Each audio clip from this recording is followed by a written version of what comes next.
Bacterial glycocalyx. Glycocalyx is a very gelatinous and fibrous meshwork of carbohydrate.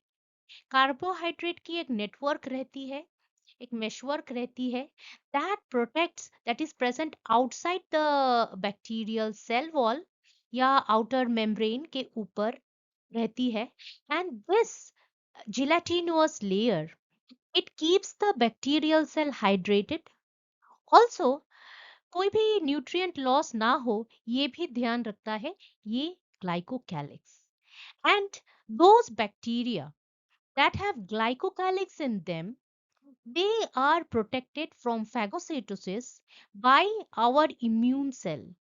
हमारे या दूसरे animals की जो भी इम्यून सेल होती है, कुछ कुछ इम्यून सेल होती है फैगोसिटिक, तो वो अगर बैक्टीरिया को डिटेक्ट करता है, they what they do is they phagocytize the bacteria, they phagocytize the bacteria inside their vesicle.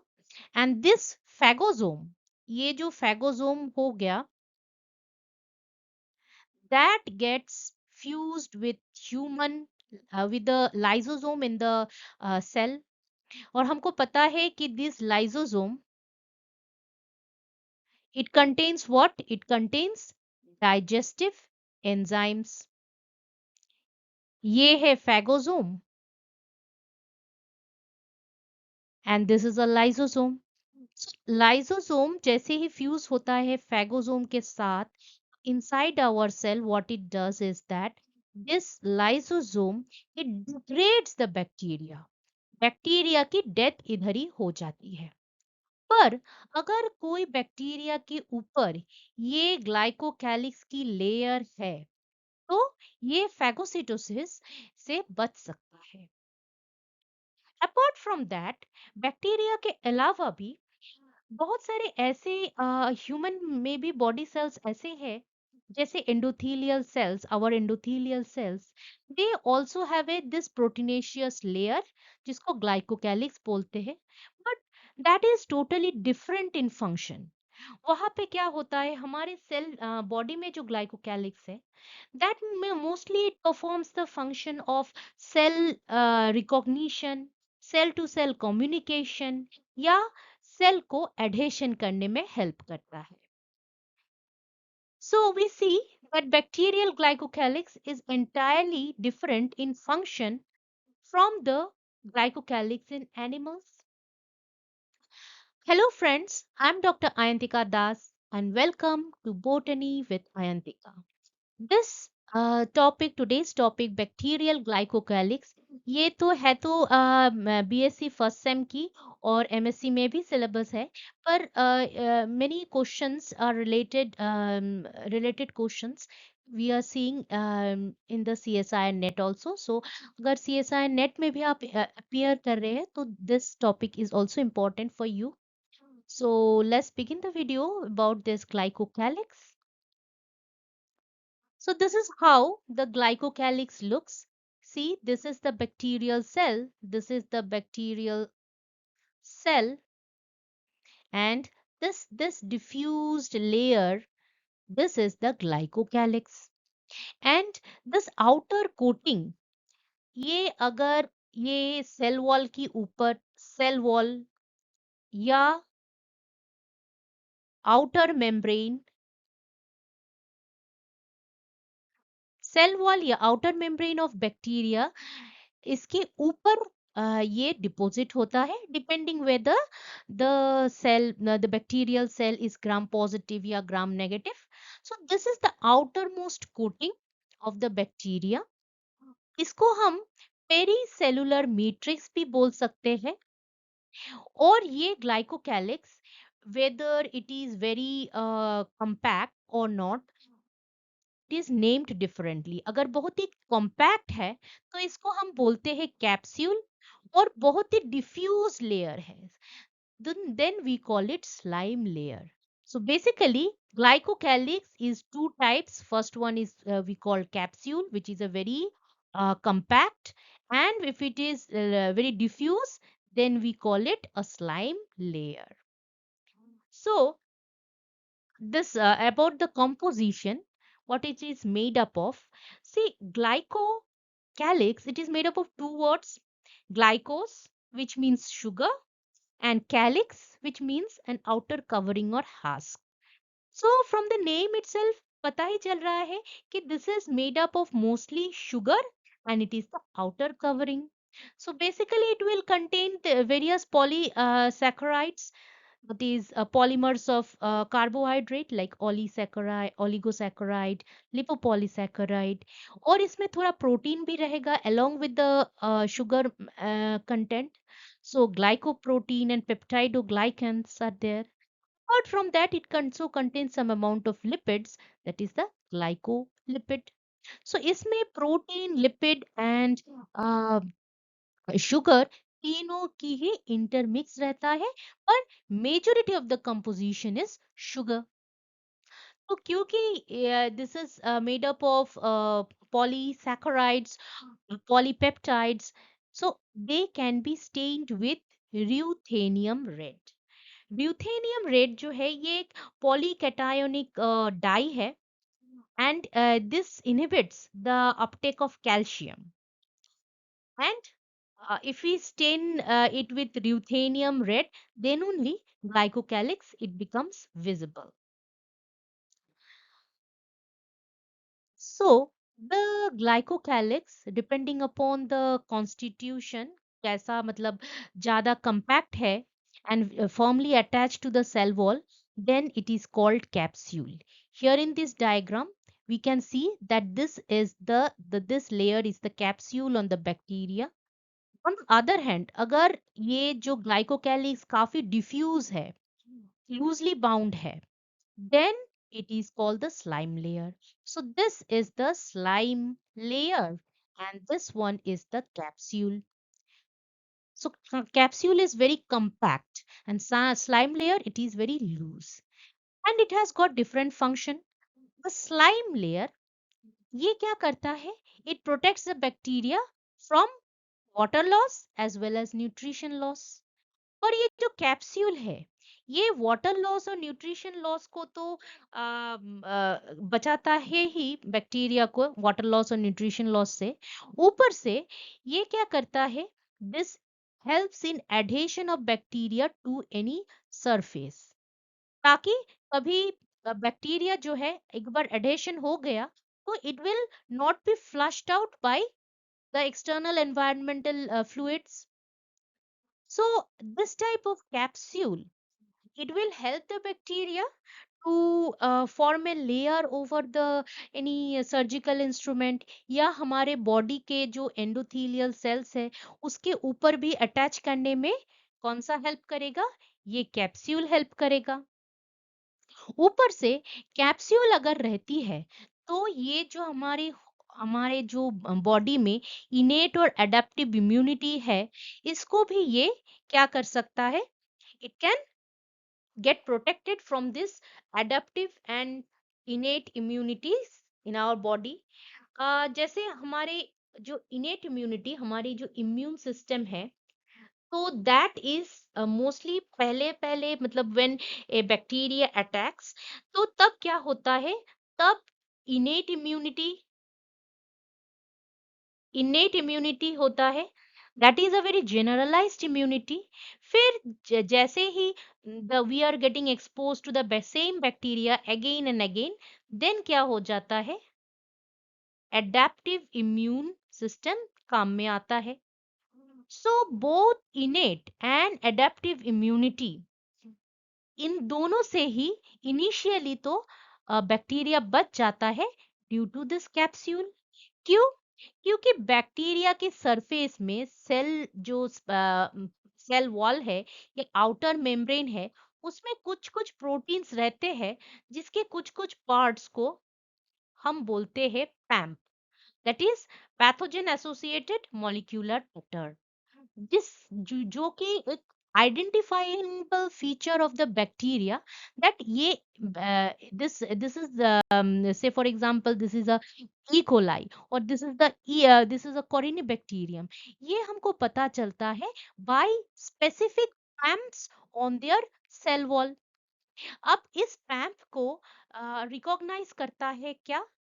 हमारे बॉडी सेल में पैटर्न रिकॉग्निशन रिसेप्टर या पीआरआर रहती है, जो कि ये पैम्प को, ये अगर हमारी बॉडी सेल है और बॉडी सेल में ये रिसेप्टर है, PRR receptor for this PAMP, PAMP को रिकॉग्नाइज करता है पीआरआर। पर अगर सेल वॉल सेल वॉल जो है, सेल वॉल अगर एक ग्लाइकोकैलिक्स की लेयर से ढकी रहेगी, तो ये पैम्प जो है, ये ये कवर्ड रहेगी, ये रिकॉग्निशन में नहीं आएगी। Then our body cell can not detect this bacteria.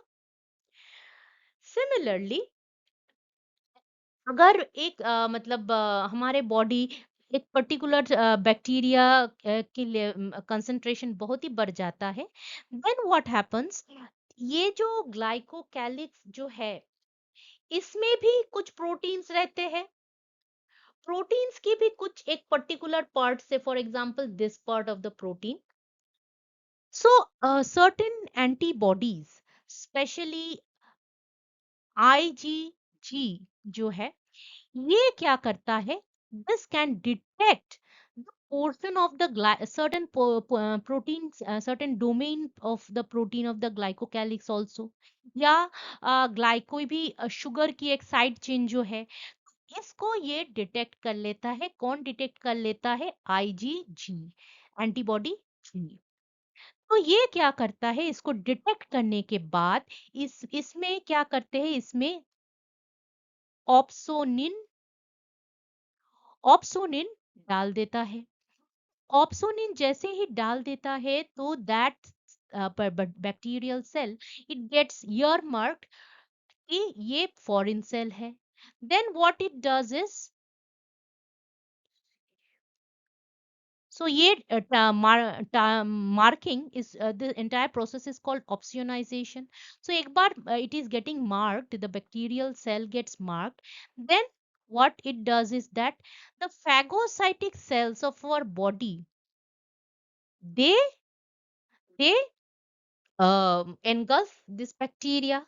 सो हम देख रहे हैं कि इनिशियली तो क्योंकि सेल वॉल की जो पैम्प रिसेप्टर्स है, इसको ढक दे रहा है glycocalyx, so initially it is getting protected. But जैसे जैसे we are getting more expose to that particular type of bacteria, हमारे सेल में आईजीजी जो है, एंटीबॉडी जी जो है, that what it does is that it starts recognizing parts or specific domains of this glycocalyx में, either तो protein chain या sugar की कोई भी साइड चेन हो, उसकी से for example 5 to 10 amino acids या 5 to 10 शुगर मॉल चेन जो है, इसको रिकॉग्नाइज कर लेता है, और it starts opsonising and then targeting the bacterial cell for lysis. So initially it is getting protected, but in the long run our body also overcomes this protection. So जो capsule है, so initially it is getting protected from our immune, it is getting the bacteria protection from our immune system, but जो slime layer है, ये और एक different function करता है, क्योंकि ये काफी डिफ्यूज है। तो एक जो बैक्टीरिया है उसकी जो स्लाइम लेयर है, दूसरा बैक्टीरिया है तो उसकी भी स्लाइम लेयर है, they get fused and they form a biofilm. तो कोई भी सरफेस पे एक बायोफिल्म सिर्फ अगर हो जाती है, जहाँ पे ग्लाइकोकैलिक्स की जो स्लाइम लेयर है, तो ये एक दूसरे एक बैक्टीरिया की slime layer, it is getting attached with the slime layer of the next bacteria and they form A continuous layer. और ये एक बार कंटिन्यूअस लेयर फॉर्म कर गई, जिसके अंदर बहुत सारे बैक्टीरिया है, that form A biofilm. Biofilm, it becomes resistant to antibiotics and toxins. So it is very difficult to overcome infection that this biofilm वाला बैक्टीरिया जो करते हैं, it is very difficult to overcome their infection, क्योंकि एक बार biofilm बन जाती है, then that external slime layer और the conjugated glycocalyx, it is protecting the bacteria from all toxicants, all antibiotics, and also ये flushing से जाता नहीं है, तो we can when the slime layer is formed and it forms a biofilm, then it becomes more dangerous.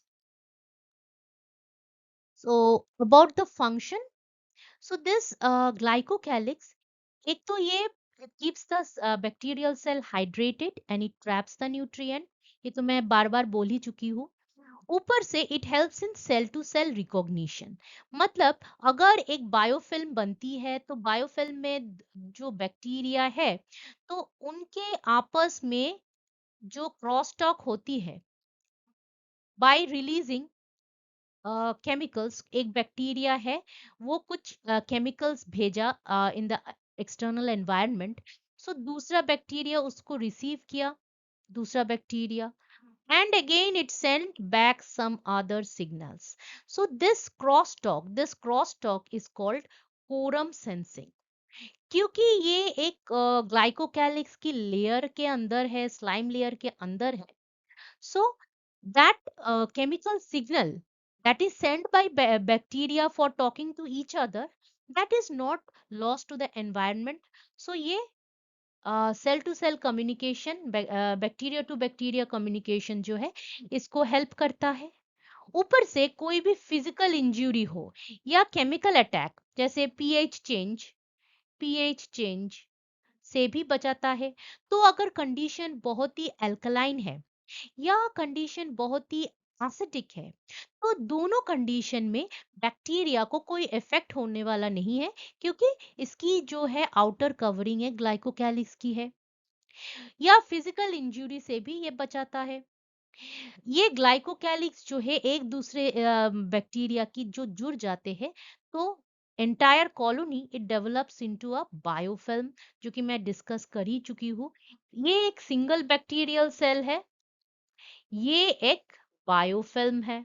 हम देख रहे हैं बहुत सारे जो बैक्टीरिया है, बहुत सारे बैक्टीरिया एक साथ ऐसे प्रोटीनेशियस मैटर बना रहा है, और ये proteinaceous and carbohydrate rich matter जो है that covers the entire colony, और कॉलोनी के ऊपर एक जो बन गई layer, then it becomes a biofilm.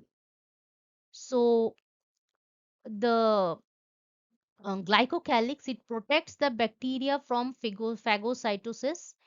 ये तो मैंने एकदम फर्स्ट स्लाइड में ही बोल दिया था कि कैसे सेल फैगोसिटाइज्ड हो रहा है और इससे बचता है, मतलब any cell if it is getting phagocytised, अगर ग्लाइकोकैलिक्स है तो ये फैगोसिटाइज हो ही नहीं पाएगा, क्योंकि इसके ऊपर ग्लाइकोकैलिक्स है, तो दैट इज प्रोटेक्टेड फ्रॉम फैगोसिटोसिस।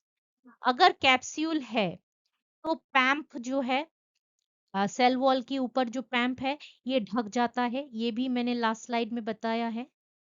तो हमारी जो अगर पैम्प दिखेगा ही नहीं, तो हमारा बॉडी डिटेक्ट ही नहीं कर पाएगा कि कोई बैक्टीरिया है, तो इट इज प्रोटेक्टेड। फिर उसके बाद आता है जो इम्यूनो आईजीजी से ऑप्शनाइजेशन, ये भी मैंने लास्ट स्लाइड में बताया है।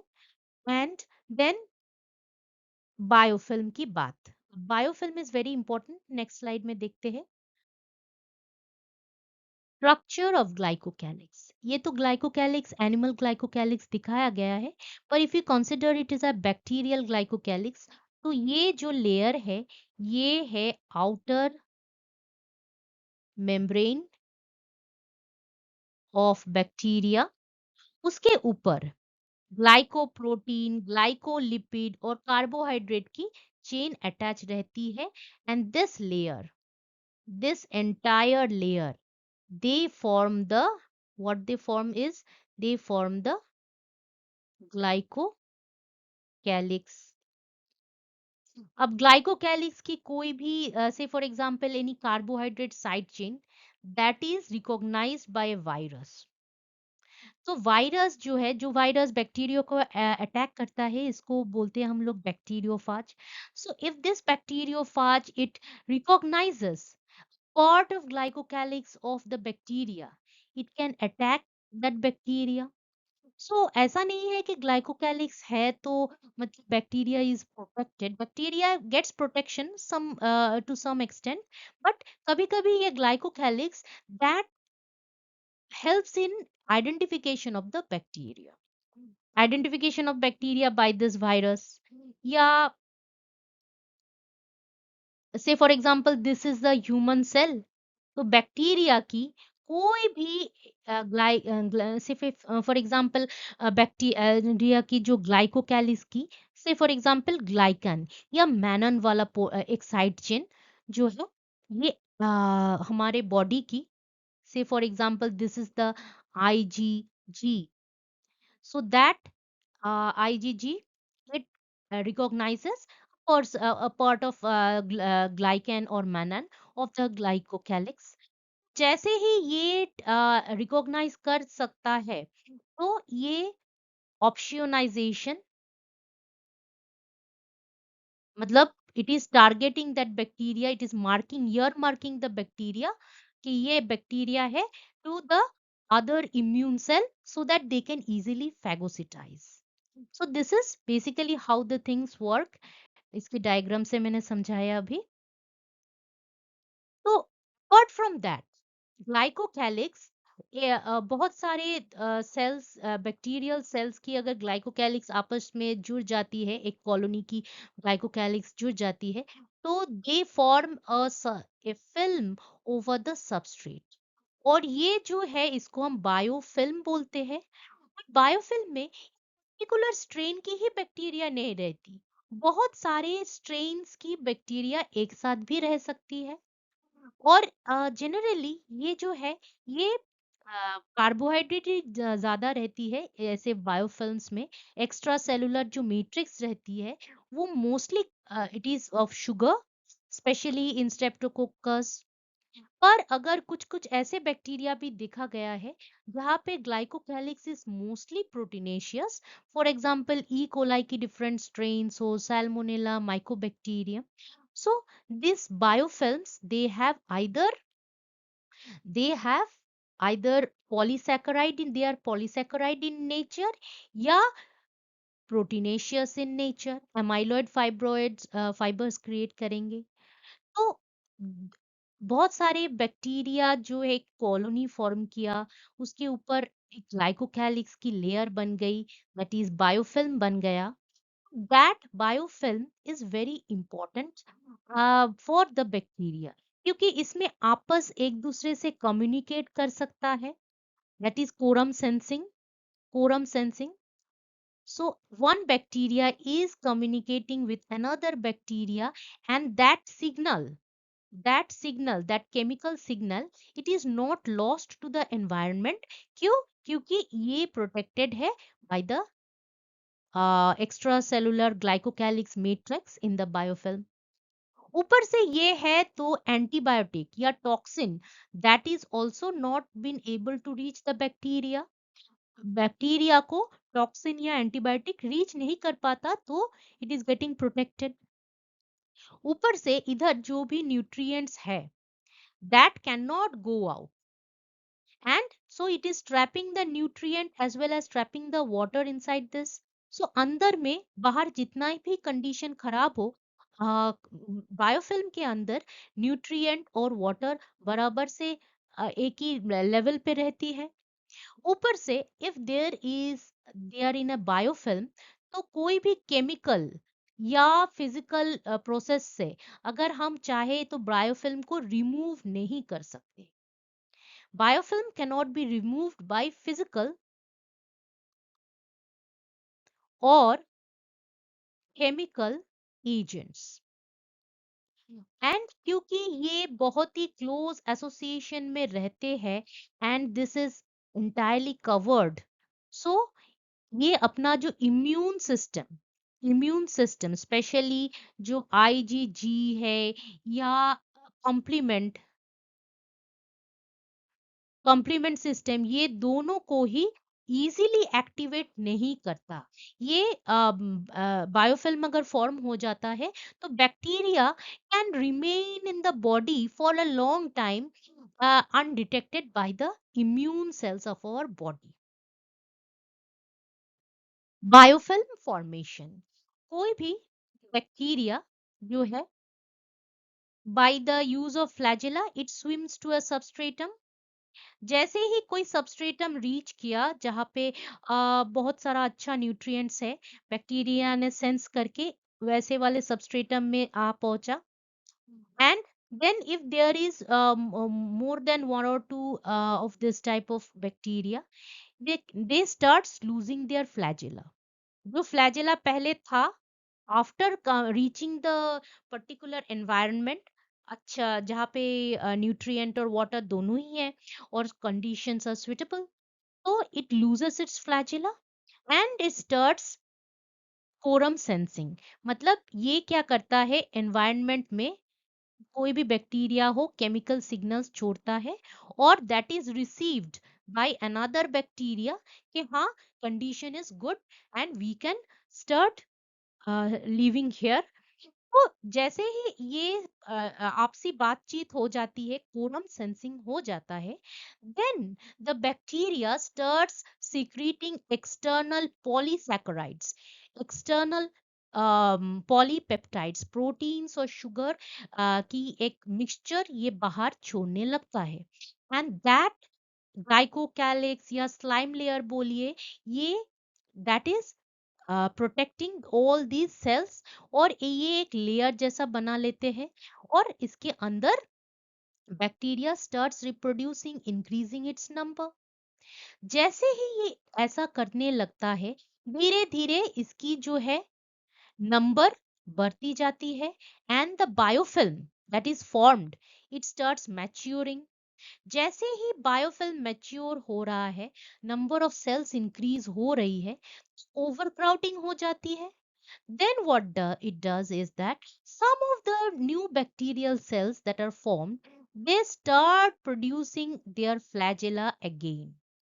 जैसे ही एक मैच्योर बायोफिल्म में कुछ कुछ सेल्स फ्लैजेला प्रोड्यूस करने लगते हैं, they starts swimming, they start swimming and they swim to a new favorable environment and again they start a biofilm। उधर नए environment में जाके फिर से biofilm तैयार कर लेते हैं।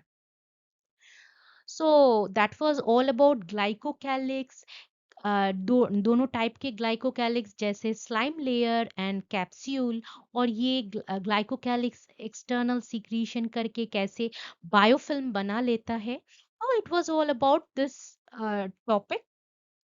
नेक्स्ट मैं वीडियो बनाने वाली हूँ about the flagella and the pili, the external structures of a bacteria। So that's all for today। If you have any doubt or query, you can write it in the comment section। अगर video अच्छा लगा है तो please hit the like button, share it with your friends and please do subscribe। मैं ऐसे ही botany related topic पे video बनाती रहती हूँ, both for BSc and MSc syllabus. You can go to my channel जहाँ पे मैंने अलग अलग सी प्लेलिस्ट बना के रखी है। You can just click the playlist and get all the videos that I have made so far in particular topics. Thanks again for watching this video.